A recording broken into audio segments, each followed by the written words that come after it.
तो दोस्तों Pakistan world T20 2024 का अपना पहला मैच यूएसए के खिलाफ हार चुका है। इस मैच में पाकिस्तान ने बहुत ही बुरे तरीके से एक तो बैटिंग की, उसके बाद अगर उसकी बॉलिंग देखें तो बैटिंग से भी जो बुरी थी वो पाकिस्तान ने उस तरह की बॉलिंग की और पाकिस्तान की जो टीम थी उसको यूएसए के ख़िलाफ़ एक बहुत बड़ा जो है वो अपसेट हुआ, बहुत बड़ी जो है वो उनको शिकस्त हुई। अगर इसी तरह से जो है वो पाकिस्तान की टीम खेलती है तो इंडिया के ख़िलाफ़ मेरे ख़्याल में पाकिस्तान ने कुछ भी नहीं करना और इंडिया का जो मैच होगा वो बिल्कुल वन साइडेड मैच होगा। ओवरऑल देखें तो इस मैच में जो यूएसए के कप्तान थे मयंक पटेल, उन्होंने जो है वो टॉस जीता और पहले जो है वो उन्होंने गेंदबाजी करने का फ़ैसला किया। उसके बाद पाकिस्तान की टीम में देखें तो जो हमारे बैट्समैन थे बाबर और रिजवान, उन्होंने जो है वो ओपन किया। बाबर और रिजवान के ओपन होते ही पाकिस्तान की जो पहली विकेट थी वो 9 रन्स पर गिरी, जिसमें जो है वो मोहम्मद रिजवान 9 रन्स बनाकर 1.2 ओवर में आउट हुए।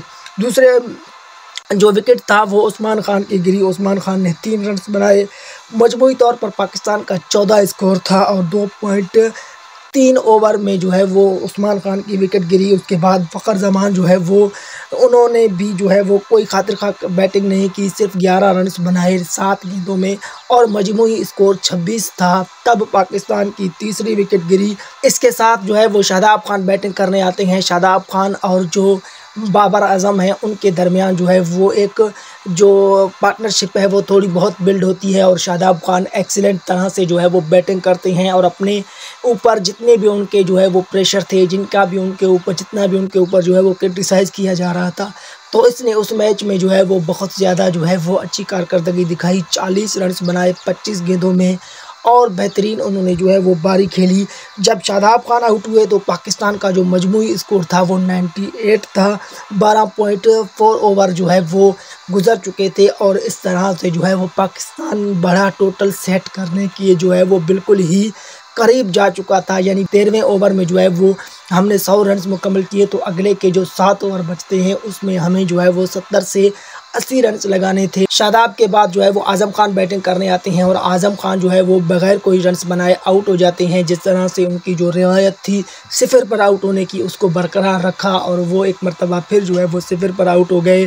वो आज़म खान है, उसके बाद जो है वो इफ्तिखार अहमद आए। इफ्तिखार अहमद ने थोड़ी बहुत जो है वो अच्छी इनिंग के लिए 14 गेंदों में जो है वो 18 रन्स बनाए, लेकिन कोई पाकिस्तान की टीम को फ़ायदा नहीं हुआ। शादाब खान के आउट होने के बाद आज़म खान आउट हो जाते हैं। आज़म खान के आउट होने के बाद मजमूई स्कोर जब 125 होता है तो बाबर आज़म की विकेट गिरती है। बाबर आज़म जो है वो 44 रन्स बनाते हैं 43 गेंदों में और इसके साथ पाकिस्तान की जो वो बॉलिंग लाइनअप है वो शुरू हो जाती है। शाहीन शाह अफरीदी 16 गेंदों में जो है वो 23 रन्स बनाते हैं और बेहतरीन बारी खेलते हैं।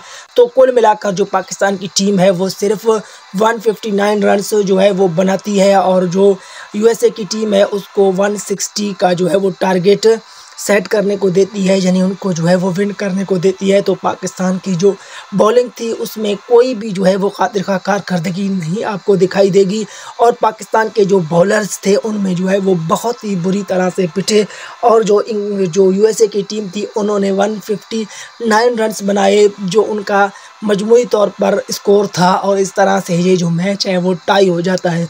पाकिस्तान की तरफ से जो है वो शाहीन ने 4 ओवर में 33 रन्स, आमिर ने 4 ओवर में 25 रन्स 1 विकेट, उसके साथ नसीम ने 4 ओवर में 26 रन्स 1 विकेट और सबसे बड़ी बात है जो हारिस रऊफ थे उन्होंने 4 ओवर में 37 रन्स लिए 1 विकेट हासिल की और आखिरी जो ओवर था उसमें हारिस रऊफ को बहुत ज़्यादा मार पड़ी और आखिरी गेंद पर जो है वो 5 रन्स दरकार थे।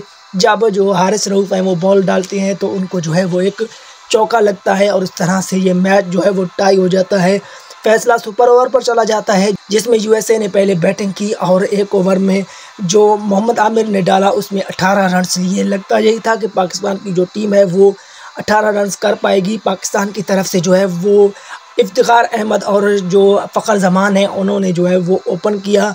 इफ्तिखार अहमद जो है वो 3 गेंदों में 4 रन्स बनाकर आउट हो गए। इसके बाद जो है वो हमारे शादाब खान आते हैं, उन्होंने जो है वो 3 गेंदों में 3 रन्स बनाए और पाकिस्तान जो है वो 5 रन्स से जो इस मैच को हार जाता है और ये बहुत बड़ा अपसेट था जो पाकिस्तानी टीम के लिए था।